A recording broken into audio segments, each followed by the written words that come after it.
Alien girl ran to the human in tears. "Please, follow me home." But what he saw broke his heart. The relentless twin suns of Proxima Colony beat down on Matthew Lawrence's sweat-slick shoulders as he rested against the rusted hull of an abandoned cargo hauler. His muscles ached from 12 hours of loading freight at the spaceport. Honest work that paid well enough for an Earthman trying to make his way on the frontier. Matthew took a long pull from his canteen, savoring the lukewarm water as it soothed his parched throat. The outskirts of New Haven settlement sprawled before him, a hodgepodge of prefab structures and makeshift dwellings where humans and a dozen alien species coexisted in what passed for harmony on this dusty rock. "Another day, another credit," he muttered, running a hand through his dark hair. 6 months on Proxima, and he was still adjusting to the longer days and lighter gravity. The extra muscle mass he'd built on Earth made him something of an anomaly among the colony's human population, and an object of fascination to some of the alien residents.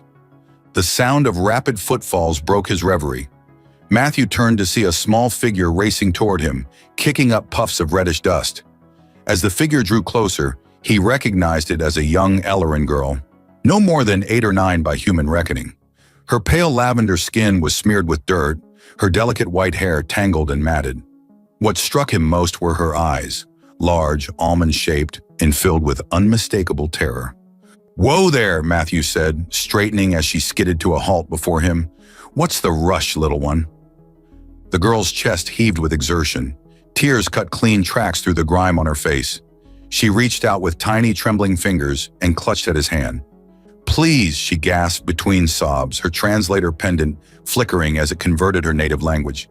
"Please, follow me home." Matthew knelt to her level, his brow furrowing. "Are you hurt? What's happened?" "Mother won't wake up," she whispered, tugging desperately at his arm. "Please help." "No one else will come." Matthew hesitated only briefly before nodding. "Lead the way." The girl's grip tightened as she pulled him through a maze of narrow alleys between ramshackle dwellings. They ventured into a section of the colony Matthew had never visited, a place where the buildings seemed to lean against each other for support, and the air hung heavy with unfamiliar spices and industrial runoff. "What's your name?" Matthew asked as they hurried along. "Neri," she replied without looking back. "Mother calls me Neri." They stopped before a small structure wedged between 2 larger buildings. The door hung askew on its hinges, and the exterior walls were patched with mismatched metal panels. Neri hesitated at the threshold, her small frame suddenly rigid with fear. "In there," she whispered. Matthew gently squeezed her shoulder. "Stay behind me, okay?" The stench hit him first, a sickly sweet odor mingled with decay and chemical residue. The interior was dark, illuminated only by the fading sunlight, filtering through a dirt-encrusted window. As his eyes adjusted, Matthew took in the squalor. Discarded food containers, broken furniture, and scattered hypodermic injectors littered the floor. In the center of the room lay an Ellerin woman, her lavender skin ashen, her limbs splayed at unnatural angles.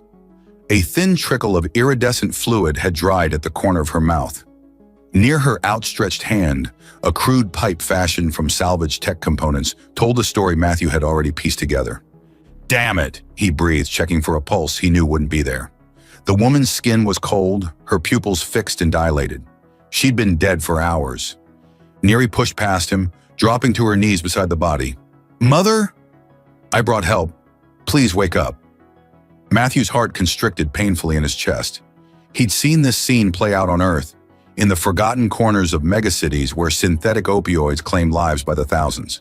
He never expected to find the same tragedy playing out on a colony world, with alien biochemistry but the same devastating results. "Neri," he said gently, placing a hand on her thin shoulder. "I'm sorry.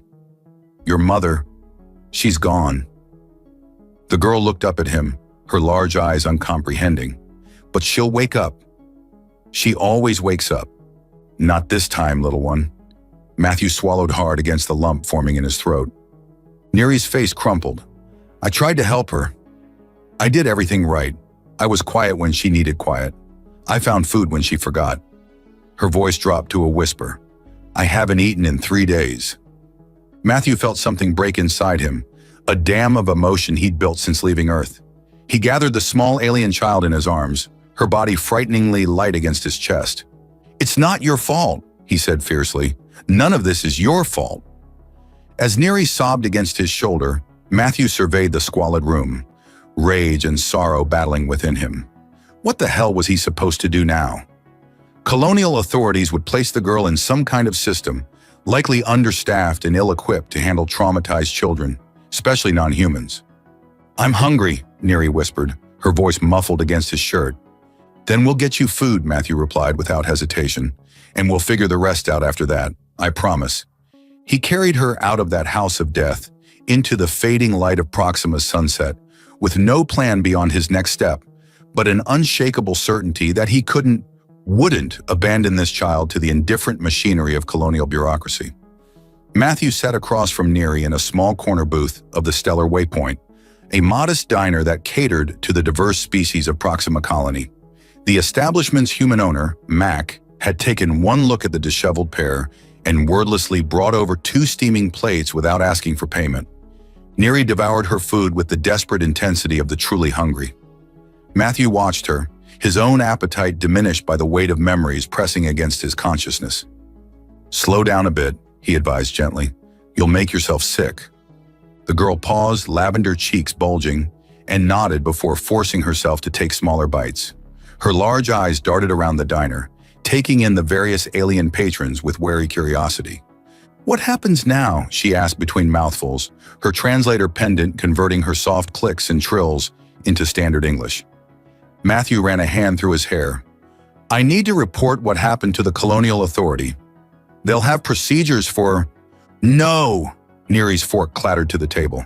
"They'll send me to the Juvenile Integration Center. Tavi from my learning pod went there when her parent died.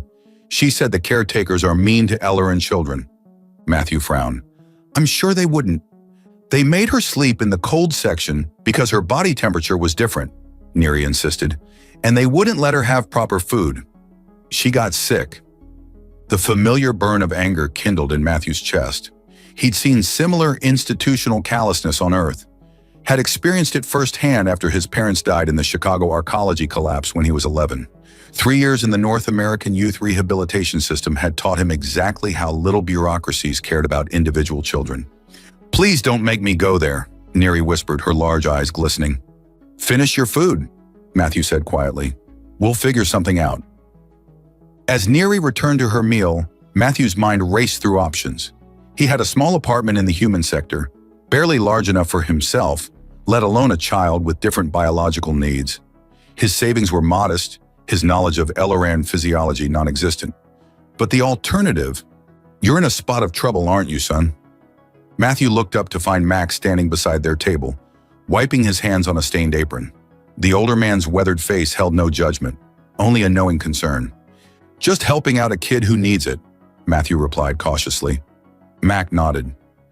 "Elleran girl, about 8 standard years by the look of her. Mother was probably on drift, wasn't she?" Matthew tensed. "How did you—" "Been seeing more cases lately. Nasty stuff. Hits their nervous system differently than humans." Mac glanced at Neri, who was focused on scraping the last bits from her plate. "Colonial authorities overwhelmed. Their alien juvenile facilities are a damn disgrace." "So I've heard—" Mac leaned closer. "Look, I don't know what you're planning, but if you're thinking of helping her yourself, you'll need to file for emergency guardianship. There's a woman at the administrative complex, Nara Voss. Human, works in interspecies family services. Tell her Mac sent you." Matthew studied the older man. "Why are you helping us?" A shadow passed over Mac's face. "Lost my daughter in the Titan mining disaster. She left behind 2 half-Martian grandkids. System would have separated them if I hadn't fought like hell." He straightened. "Humans look after their own, and sometimes that means looking after others too." After Mac walked away, Matthew felt Neri's gaze on him. "What's emergency guardianship?" she asked. "It means I'd be responsible for you until—" Matthew trailed off, the enormity of what he was considering suddenly overwhelming. "Until we figure out something permanent." "Could I stay with you?" The question hung in the air between them, simple yet impossibly complex. Matthew had come to Proxima to escape his past, not to take on responsibility for a child. especially not an alien child with needs he barely understood. Yet looking at Neri's hopeful expression, he felt something shift inside him. "Let's take it one step at a time," he said finally. "First, we need to talk to this Nara Voss." The colonial administrative complex loomed over the central plaza of New Haven, its gleaming surfaces a stark contrast to the utilitarian structures surrounding it. Matthew approached the imposing building with Neri's small hand clutched in his, fighting the instinctive aversion to authority that had been ingrained in him since childhood. At the reception desk, a bored-looking human clerk barely glanced up from his terminal. "Purpose of visit?" "I need to speak with Nara Voss in Interspecies Family Services. It's urgent." The clerk's eyes flicked to Neri, then back to Matthew. "Relationship to the minor?" Matthew hesitated. "I found her. Her mother is deceased. Form 37B for reporting unaccompanied alien minors. Terminal 3. The clerk gestured vaguely toward a bank of screens. "I don't want to report her. I want to apply for emergency guardianship." The clerk's eyebrows rose. "That's unusual, especially for an Ellerin child." "Is Nara Voss available or not?" Matthew demanded, his patience wearing thin. The clerk sighed and tapped at his console. "Level 4, Office 412. But without prior documentation, you're wasting your time." As they walked away, Neri squeezed Matthew's hand. "Are you angry?" Matthew forced himself to relax his clenched jaw. "Not at you. Sometimes bureaucracy just reminds me of things I'd rather forget." "Bad things?" she asked, her translator struggling with the nuance. "Things that made me who I am," Matthew replied, stepping into the elevator. "For better or worse." Office 412 was smaller than Matthew had expected. The walls lined with holographic displays showing families of mixed species, humans with various alien partners and children. Behind a desk cluttered with data tablets sat Nara Voss, a woman in her mid-40s with steel gray hair, cropped short, and intelligent eyes that assessed Matthew and Neri the moment they entered. "Max sent you?" she stated rather than asked, gesturing for them to sit. "He has a habit of finding strays." Matthew bristled at the term, but kept his expression neutral as he guided Neri to a chair. "Her name is Neri. Her mother died of an overdose, and she has no one else." Nara's gaze softened as she looked at the Ellerin child. "I'm sorry for your loss, little one." She tapped a sequence on her desk console, and a small drawer slid open. "Would you like a nutrient stick? It's formulated for Ellerin physiology." Neri glanced at Matthew, who nodded encouragingly. She took the offered snack with a whispered thanks. "So," Nara said, turning her attention back to Matthew, "you want emergency guardianship of an Ellerin child? Do you have any idea what you're asking for?" "I know it won't be easy. It will be nearly impossible," Nara interrupted. "Ellerins have specific biological needs. Their emotional development follows different patterns than human children. Their cultural expectations..." She shook her head. "And that's before we get to the Ellerin Preservation Society, who will fight tooth and nail against any human guardian." Matthew leaned forward. "She was living in squalor with an addict mother. Where was this Preservation Society then?" "Fair point," Nara conceded, "but they're politically powerful, and they'll argue that Neri belongs with her own kind." "And what does Neri want?" Matthew asked, glancing at the girl who was quietly nibbling her nutrient stick. Nara's expression shifted subtly. "You're different than I expected. Most emergency guardian applicants are looking for the stipend, not asking about the child's preferences." She studied him more carefully. "What's your stake in this, Mr. Lawrence?" "Matthew Lawrence. And I don't have a stake. She asked for help, and I'm trying to give it." Nara tapped her stylus against the desk. "Mr. Lawrence, there's something else you should know. Neri's mother, Ela Tarn, was flagged in our system." She lowered her voice. "Colonial security believes she was involved with the drift trade." Matthew tensed. "Involved how?" "Possibly as a courier. Drift is manufactured by a cartel run by a coalition of Vexari and Krell smugglers. They target vulnerable populations, especially in the alien sectors." Nara glanced at Neri, who appeared absorbed in her snack, but whose large ears had tilted slightly in their direction. "If Ela knew something valuable..." "You think Neri might be in danger?" Matthew concluded, his protective instincts flaring. "It's a possibility we can't ignore." Nara hesitated. "There's also the matter of your qualifications. Do you know anything about Ellerin culture or physiology?" Matthew shook his head reluctantly. Nothing beyond the basics. Then you'll need a cultural liaison, someone from the Ellerin community who can guide you. Nara's fingers danced across her console. There's an Ellerin cultural educator named Thela Vin who works with interspecies families. She's traditional, but fair. Will she help a human? She believes in what's best for the child, regardless of species. Nara's console chimed. I've sent her your information. If, and it's a big if, you're serious about this, you'll need to meet with her immediately. Matthew felt Neri's small hand slip into his. I'm serious.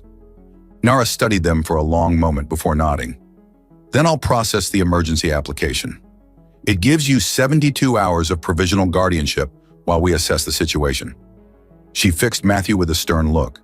During that time, you'll need to demonstrate basic competency in Ellerin childcare, secure appropriate accommodations, and pass a background check. My background might be complicated, Matthew admitted.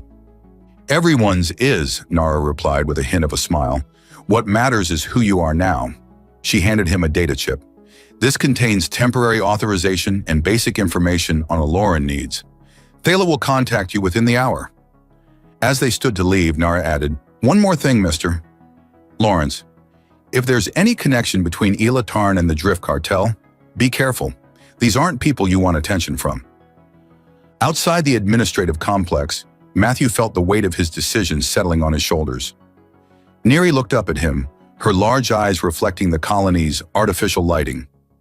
Are you my guardian now? She asked. Temporarily, Matthew replied. We still have a lot to figure out. His comm unit beeped with an incoming message. Coordinates for a meeting with Thela Vin at a location in the Ellerin district. We're going to meet someone who can help us understand each other better, Matthew explained, guiding Neri toward the transit station. The Ellerin district was a stark contrast to the utilitarian human sector. Structures curved organically, their surfaces adorned with bioluminescent patterns that pulsed gently in the evening light. Matthew felt conspicuously out of place among the slender, lavender-skinned inhabitants who regarded him with undisguised curiosity. Neri, however, walked with her head high for the first time since he'd met her. It smells like home, she said softly. The coordinates led them to a small educational center. Inside, a tall Ellerin female with elaborate silver markings on her lavender skin waited, her posture rigid with disapproval. So, Thela Vin said, her translator rendering her musical language into clip standard, you are the human who presumes to care for one of our children. I don't presume anything, Matthew replied evenly, meeting Thela Vin's stern gaze. I'm trying to help a child who has no one else. The Ellerin educator's silver-marked face remained impassive, but her ear membranes fluttered slightly, a subtle tell Matthew couldn't interpret. She circled him slowly, her flowing garments whispering against the polished floor.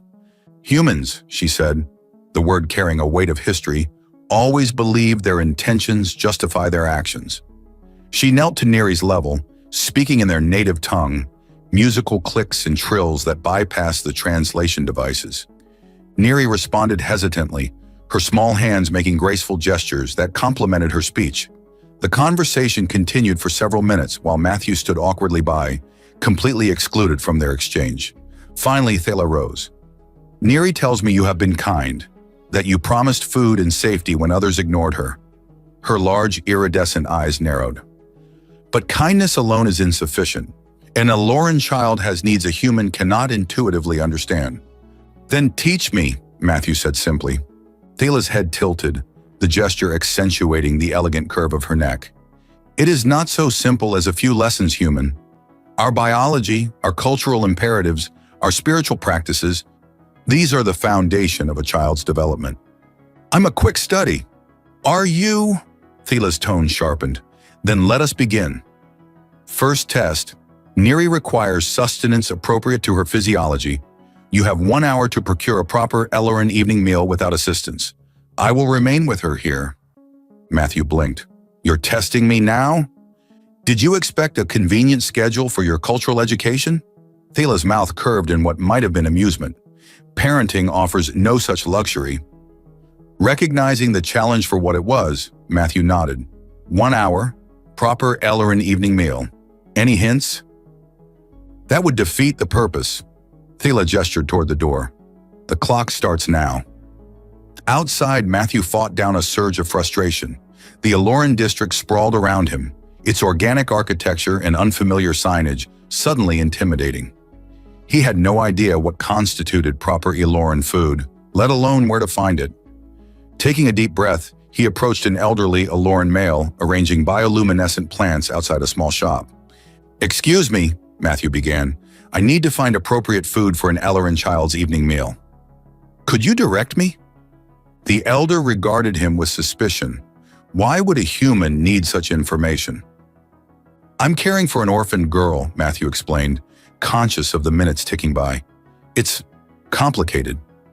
Something in his expression must have conveyed his sincerity, because the elder's demeanor softened slightly.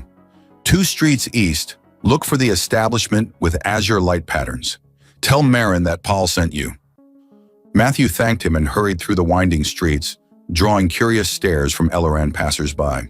He found the shop, more of a small greenhouse than a store by human standards, and was greeted by a young female Aloran with intricate blue markings. "Paul sent me," Matthew said breathlessly. "I need a proper evening meal for an Aloran child." Marin's surprise was evident, but she asked practical questions about the child's age and clan markings before assembling a collection of items. Phosphorescent fruits, what appeared to be protein-rich tubers, and a small container of clear liquid that smelled faintly of cinnamon. "The nectar must be warmed precisely to body temperature," she instructed as Matthew paid with his credit chip. "Too hot or cold will cause digestive distress." "How do I know when it's right?" Marin hesitated, then reached out to touch his wrist. "Like this, when it feels like the pulse point of your skin." Matthew nodded, grateful for the specific instruction. "Thank you." "You are doing something unusual," Marin observed, "but not without precedent. There was a human doctor during the Proxima Plague who saved many Aloran children when our own healers had given up." With the carefully packaged meal, Matthew made it back to the educational center with 12 minutes to spare. Thela watched critically as he arranged the food according to Marin's instructions, warming the nectar using a small heating element she provided. "You sought help," Thela noted, observing the presentation. "I sought information," Matthew corrected. "There's a difference between asking for guidance and expecting others to solve your problems." A flicker of what might have been approval crossed Thela's face, a distinction many failed to recognize. She gestured for Neri to eat. The girl approached the meal cautiously, glancing between the 2 adults. She sampled each item, her expression brightening as she tasted the warm nectar. "It's like how Mother made it before," she said softly. Thela nodded. "Acceptable, human. You have passed the first test." She gestured to a seating area. "While Neri eats, we will discuss the second challenge." As they sat, Matthew noticed a small holographic display on Thela's wrist.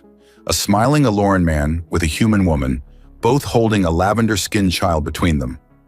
"Your family?" he asked. Thela's hand jerked, deactivating the display. "My sister's family," she corrected, her voice suddenly tight. "She married a human diplomat. Against our parents' wishes, against my counsel." "You disapproved." "I feared for her," Thela said quietly. Interspecies relationships face difficulties. Cultural misunderstandings that seem insignificant become chasms over time. Yet you help families like theirs now. Thela's gaze drifted to Neri. "My sister died 3 cycles ago. Her human husband continues to raise their daughter according to our ways, despite the challenges. He proved me wrong." Her attention returned to Matthew, sharper than before. "But he was exceptional. Most humans lack his dedication." "I'm not most humans," Matthew said. "So you claim—" Thela leaned forward. "Your second test, Aloran children require specific sleep conditions. You must prepare appropriate accommodations by tomorrow morning. Additionally, you must learn and perform the ritual of peaceful rest, a ceremony essential to Aloran childhood development." Matthew nodded, accepting the challenge. "And the third test? Will be revealed after you complete the second." Thela's expression softened almost imperceptibly as she watched Neri eating. She has suffered much. Her mother's addiction, her isolation, these leave marks on a child's spirit. "On Earth we have a saying," Matthew offered. "It takes a village to raise a child." "Perhaps," Thela replied, "our peoples have more in common than I first assumed." She rose gracefully. Return tomorrow at first light. We will evaluate your preparations and continue your education. As Matthew and Neri left the educational center, the girl slipped her small hand into his. Did I do well? She asked anxiously. You did perfectly, Matthew assured her, squeezing her hand gently. How do you feel about staying at my apartment tonight? It's small, but we'll make it work.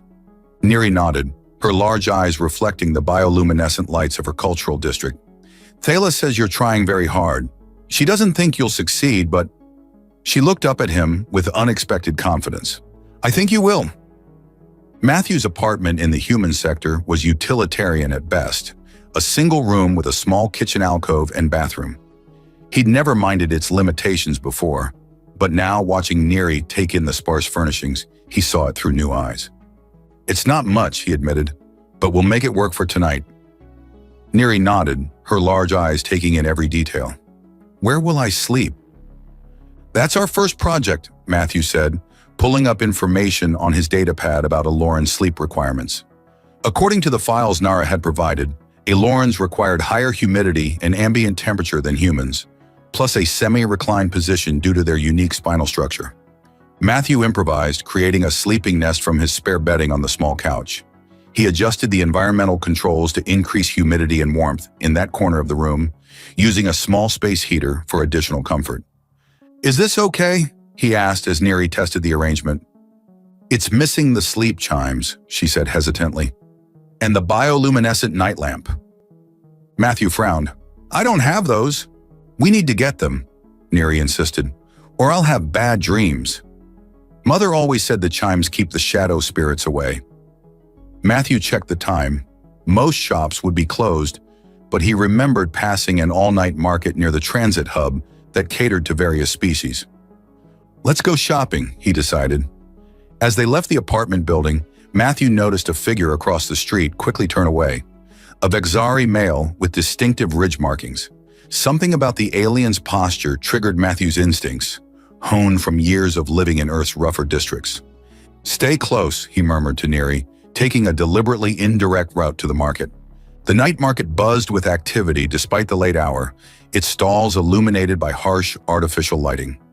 Matthew kept Neri's small hand firmly in his while scanning for anything resembling Aloran sleep aids. They found a stall selling interspecies comfort items, but the prices were exorbitant.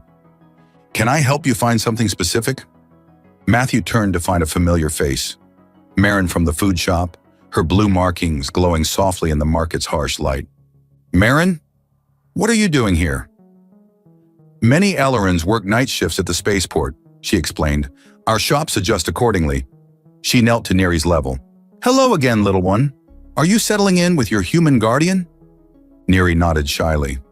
He's trying to make me a proper sleep nest, but we don't have chimes or a night lamp. Marin's expression softened. Those are important. She glanced at Matthew. You're taking Thala's tests seriously. I don't have much choice, Matthew replied. Marin studied him for a moment.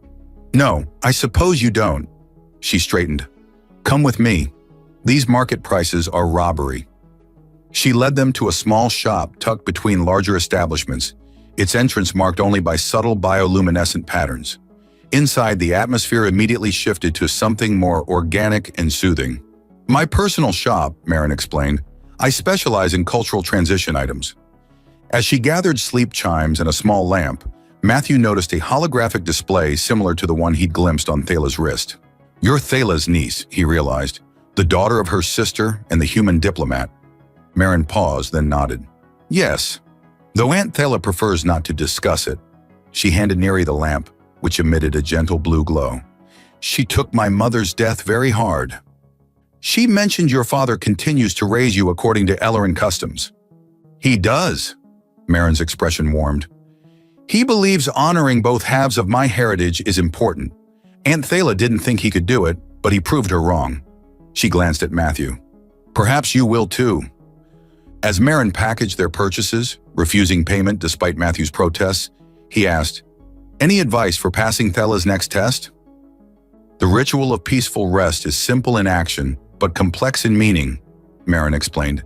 It's not just about the words or gestures, it's about creating a sense of security.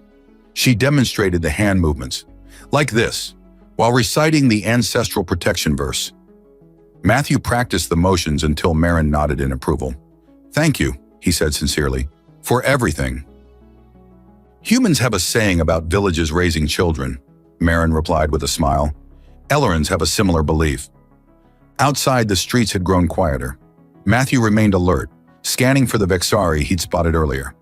They were halfway back to his apartment when he spotted movement in an alley ahead. Two figures with the distinctive silhouettes of Krell enforcers. "Change of plans," Matthew murmured, steering Neri down a side street. "We're taking the long way home." "Are those bad people?" Neri whispered, her grip tightening on his hand. "Just people we don't need to meet tonight," Matthew replied, keeping his tone light despite the tension coiling in his gut. They made it back to the apartment without incident, but Matthew's unease remained. While Neri arranged her new sleep items in the nest he'd created, he secured the door and windows, then sent a brief message to Naravos about the possible surveillance. By the time he finished, Neri was settled in her sleep nest, the chimes creating gentle, melodic tones, while the lamp cast soothing patterns across the ceiling. "Will you do the ritual?" she asked sleepily. Matthew knelt beside her, performing the hand gestures Marin had taught him while reciting the protection verse. The words felt strange on his tongue, but Neri's expression of contentment made the effort worthwhile. He had just finished when Neri suddenly stiffened, her eyes widening in alarm. Her lavender skin paled to an ashen gray, and her breathing became rapid and shallow. "Neri!" "What's wrong?" Matthew asked, panic rising in his chest. "I can see her," Neri whispered, her gaze fixed on empty space. "Mother is calling me to join her in the Shadow Realm." Matthew recognized the symptoms from Nara's information packet, a stress response unique to Elleran children, a form of waking nightmare triggered by trauma. Without proper intervention, it could escalate to dangerous levels. "Neri, focus on me," Matthew said firmly, taking her small hands in his. "Your mother isn't here. You're safe." But Neri's condition worsened, her skin growing colder by the second. Matthew's mind raced through the limited information he'd absorbed about Elleran physiology. They responded to physical contact differently than humans. Their skin contained receptors that processed emotional states through touch. Acting on instinct, Matthew gathered Neri into his arms, holding her against his chest where she could feel his steady heartbeat. He continued the ritual gestures with one hand while maintaining the protective embrace. "You're safe," he repeated. "I've got you." Gradually, Neri's breathing steadied. Color returned to her skin as she relaxed against him. "She's gone," Neri murmured eventually. "You made the shadows go away." "That's my job now," Matthew said softly, continuing to hold her until she drifted into sleep. He was easing her back into her nest when his comm unit vibrated with an incoming message. It was from Thala Vin and contained only 4 words. "We need to talk." Matthew had just settled Neri back into her sleep nest when the soft chime of his apartment's security system announced a visitor. On the monitor, he saw Thala Vin, her normally composed features tight with urgency. He opened the door to find her clutching a small data crystal, her silver markings luminescent with stress, an Elleran physiological response he'd read about but never witnessed. "You should have contacted me immediately when she had the shadow vision," Thala said without preamble, brushing past him into the apartment. Matthew frowned. "How did you know about that?" "Marin called me after you left her shop. She sensed Neri's distress." Thala moved to the sleeping child, her long fingers hovering over Neri's forehead without touching. "The bond is already forming. Stronger than I anticipated." "What bond?" Thala straightened, studying Matthew with new intensity. "You calmed her shadow vision without training. How?" "Instinct," Matthew replied. "She needed to feel safe, so I held her." "And it worked." Thala's tone held wonder and confusion in equal measure. A human with no knowledge of our ways successfully navigated an Elleran trauma response. She paced the small apartment, her flowing garments whispering against the furniture. "This complicates everything." "What does?" Matthew demanded, his patience wearing thin. "And why are you here at this hour?" Thala stopped, her large eyes reflecting the soft glow of Neri's night lamp. "You're being watched. The cartel knows you have Neri." "I noticed," Matthew said grimly. "Vexari and Krell enforcers. What do they want with her?" Thala held up the data crystal. "This is why I came." Elatarn wasn't just an addict. She was trying to escape. She lowered her voice. She worked as a data clerk for a shipping company controlled by the cartel. When she discovered evidence of their operations, she tried to blackmail them for enough money to leave Proxima with Neri. And they killed her for it, Matthew concluded. Not intentionally. The drift they gave her was contaminated, a warning that became a death sentence. Thela's expression hardened. But Ela was clever. She hid the real evidence somewhere only Neri would know. Matthew glanced at the sleeping child. She hasn't mentioned anything like that. Because she doesn't know she knows, Thela explained. Ela would have encoded it in something meaningful to Neri. A toy, a song, a bedtime story. Matthew processed this information, the protective instinct that had been growing since he first met Neri intensifying. So these cartel thugs think she can lead them to evidence that could destroy their operation. Yes, and they won't hesitate to take her. Thela's voice caught. I've seen what happens to children in their custody. The raw emotion in her tone made Matthew look at her more closely. This is personal for you. Thela hesitated, then nodded. Before I became an educator, I worked with refugee children. Many had parents who fell into the cartel's debt. Her elegant hands clenched. I couldn't save them all. The vulnerability in her admission shifted something between them. For the first time, Matthew saw beyond her stern exterior to the passionate advocate beneath. There's something else you should know, Thela continued, moving closer to Neri. What happened tonight, the way you calmed her shadow vision, it's significant. Ellerans form deep psycho-emotional connections called soul kinships. They usually develop between blood relatives, but occasionally. She met Matthew's eyes. Occasionally, they form across species boundaries when a profound need meets a profound response. You're saying Neri and I have formed this soul kinship? The beginning of one, Thela confirmed. It's rare, but not unprecedented. My sister and her human husband shared such a bond. Her voice softened. It's why he could raise their daughter so successfully after her death. The bond transcended cultural differences. Matthew sat heavily on the edge of his bed. So what does this mean for Neri's guardianship? It means separating you could harm her psychologically. Thela's expression was complex. Professional concern mingled with something more personal. And it means I was wrong about you, Matthew Lawrence. The use of his first name, spoken in her musical accent, created an unexpected warmth in his chest.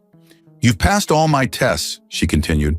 The meal, the sleep preparations, and most importantly, your instinctive response to her crisis. You've demonstrated more understanding of Aloran needs than many of our own people would with a human child. Before Matthew could respond, Neri stirred in her sleep nest, whimpering softly. Both adults moved toward her simultaneously, their hands brushing as they reached to comfort her. The contact sent a jolt of awareness through Matthew. Thela's skin was warmer than a human's, with a subtle texture that reminded him of velvet. Their eyes met over Neri's sleeping form, and Matthew saw his own protective instinct mirrored in Thela's gaze, along with something else, an unmistakable flicker of attraction that transcended species differences. Neri settled without fully waking, and Thela slowly withdrew her hand from beneath Matthew's. We should let her rest, she murmured. They moved to the kitchen alcove, speaking in hushed tones. What's our next move? Matthew asked. We need to discover what evidence Ela hid and get it to colonial security before the cartel realizes we have it. Thela's expression grew troubled. But first, we need a safer location. My residence in the Aloran district has better security. You're inviting us to stay with you? Thela's silver markings shimmered slightly, the Aloran equivalent of a blush. It's the logical solution. My home has proper accommodations for Neri, and the cartel is less likely to act aggressively in the Aloran district. And the fact that you've decided I'm not a cultural barbarian after all? Matthew asked with a hint of a smile. That simplifies matters, Thela admitted, her usual formality slipping. I've misjudged humans before. My sister always said my prejudice was my greatest flaw. We all have blind spots, Matthew said. On Earth, I avoided responsibility. Came to Proxima to escape my past. He glanced at Neri. Funny how life finds ways to make you face yourself. The honesty of his admission created a moment of connection between them. Thela moved closer, her height nearly matching his. Humans are surprising, she said softly. Your adaptability, your instinctive compassion, these are qualities my people sometimes forget in our adherence to tradition. The air between them seemed to thicken with unspoken possibility. Matthew became acutely aware of her presence, the subtle scent of exotic flowers, the graceful curve of her neck, the intelligence in her large eyes. A sudden noise from outside the apartment shattered the moment. Matthew moved to the security monitor to see two Krell enforcers in the corridor, attempting to override the door lock. "They've found us," he said grimly, reaching for the stunner he kept in a drawer. "We need to leave. Now!" "Take Neri," Matthew whispered urgently, passing the still drowsy child to Thala. "The service corridor connects to the maintenance tunnels. I'll hold them off." Thala's eyes widened. "You can't face two Krell enforcers alone." "I'm not planning to fight them," Matthew replied, grabbing Neri's sleep chimes and lamp. "Just delay them." "Go!" As Thala slipped through the service door with Neri, Matthew quickly rearranged the apartment to make it appear they'd left in a hurry. He overturned furniture, left the main door unlocked, and positioned himself behind it just as the Krell overrode the security system. The two hulking aliens burst in, their scaled hides gleaming under the apartment's lights. Matthew waited until they were fully inside before slipping out behind them, slamming the door and jamming the manual lock with his utility knife. Their enraged roars followed him as he sprinted down the corridor to the maintenance access where Thala waited with Neri clutched against her chest. "That won't hold them long," Matthew said, leading them into the dimly lit tunnels that ran beneath the residential complex. "Where are we going?" Neri asked, her voice small but remarkably steady. "Somewhere safe," Matthew assured her, navigating the labyrinthine passages with the confidence of someone who'd spent a lifetime finding escape routes in hostile environments. They emerged into a service alley 2 blocks from Matthew's apartment. The colony's night cycle was in full effect, the streets nearly deserted as they made their way toward the Ellerin district, taking a circuitous route to avoid main thoroughfares. "How did you know about those tunnels?" Thala asked as they paused in a shadowed doorway, checking for pursuers. "On Earth, I grew up in the Chicago arcology after my parents died," Matthew explained, his voice low. "You learned the back ways or you didn't survive." Thala's expression softened. "You've been a survivor your whole life." "Until now," Matthew replied, his gaze shifting to Neri. "Now I have someone else to think about." They continued through the darkened colony, Neri growing heavier in Thala's arms. Matthew took the child from her, cradling Neri against his chest as they crossed into the Ellerin district. Thala's home was nestled within a cluster of organically shaped dwellings, its exterior illuminated by subtle bioluminescent patterns. Inside, the space opened into a warm, inviting environment that immediately felt more like a home than Matthew's sterile apartment ever had. "The guest chamber is prepared," Thala said, leading them to a room with a proper Ellerin sleep platform. "It will be more comfortable for Neri than your improvised nest." Matthew settled the drowsy child onto the platform, arranging her sleep chimes and lamp. Neri clutched at his hand before he could withdraw. "My music box," she murmured. "I need my special music box." Matthew and Thala exchanged a significant look. "What music box, little one?" Thala asked gently. "The one Mother gave me, with the dancing starlights." Neri's eyes were already closing. "She said it would always protect me." "We'll get it for you," Matthew promised, completing the ritual of peaceful rest as Neri drifted back to sleep. In Thala's living area, they spoke in hushed tones. "The evidence," Thala said. "It must be in this music box." Matthew nodded. "We need to go back to Ila's home. Too dangerous. The cartel will be watching it now." "Then we'll need help." Matthew activated his comm unit. "Naravos can coordinate with Colonial Security, and Mac, he has connections throughout the colony." As Matthew made the calls, Thala prepared a restorative tea, her movements graceful in the soft light of her home. When she handed him a steaming cup, their fingers brushed, lingering longer than necessary. "You continue to surprise me, Matthew Lawrence," she said softly. "Most humans would have abandoned Neri to the system. Few would risk their lives for an alien child." "Maybe I'm not most humans," he replied, echoing his earlier words, but with new meaning. "No," Thala agreed, her silver markings shimmering with emotion. "You are decidedly not."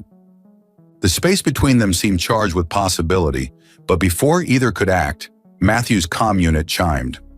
Nara had arranged a security team to retrieve the music box from Ila's home. They would deliver it within the hour. As they waited, the adrenaline of their escape began to fade, leaving Matthew acutely aware of Thela's presence. She moved around her home, securing doors and windows, her flowing garments accentuating the elegant lines of her body. "Your home is beautiful," Matthew said, breaking the charged silence.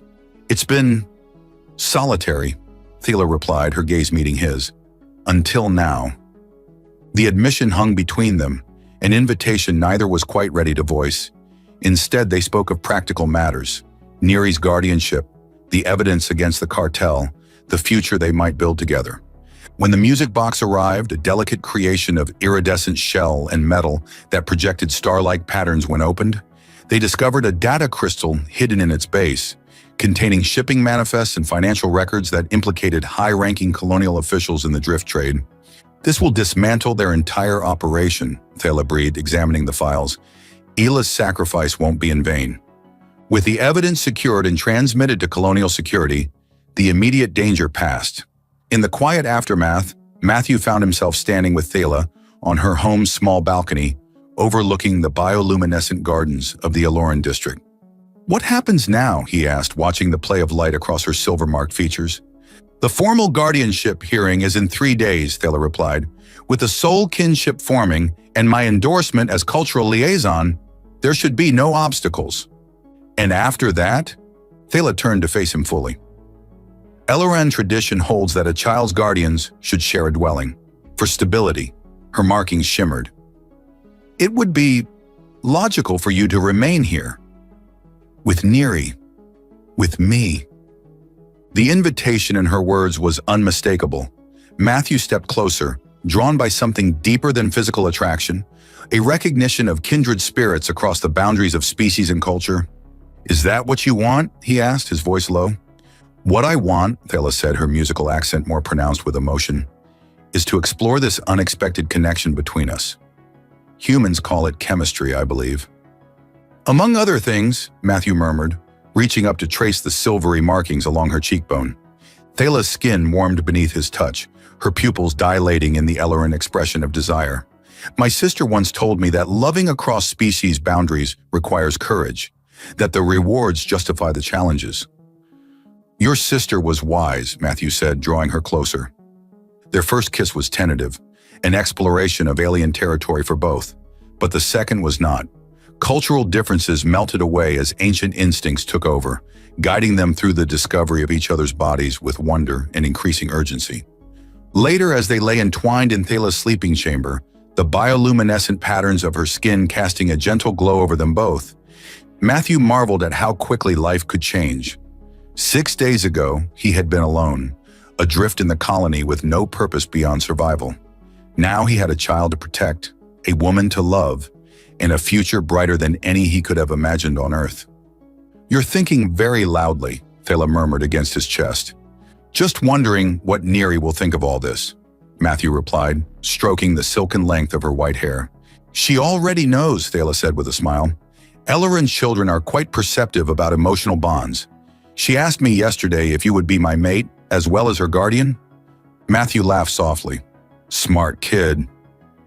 "Indeed." Thela propped herself up to look at him. "The cartel leaders will be arrested by morning. Neri will be safe. We can build something meaningful here, a family that transcends species." "Humanity's greatest strength," Matthew said thoughtfully, "not our technology or our resilience, but our capacity to find family wherever we go in the universe."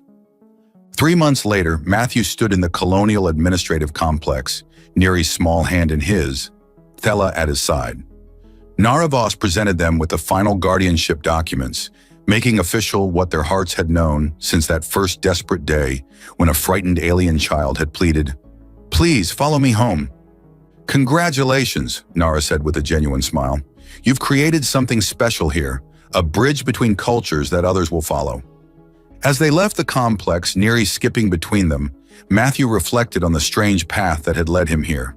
A chance encounter, a heartbreaking discovery, a courageous choice, all culminating in this moment of perfect belonging.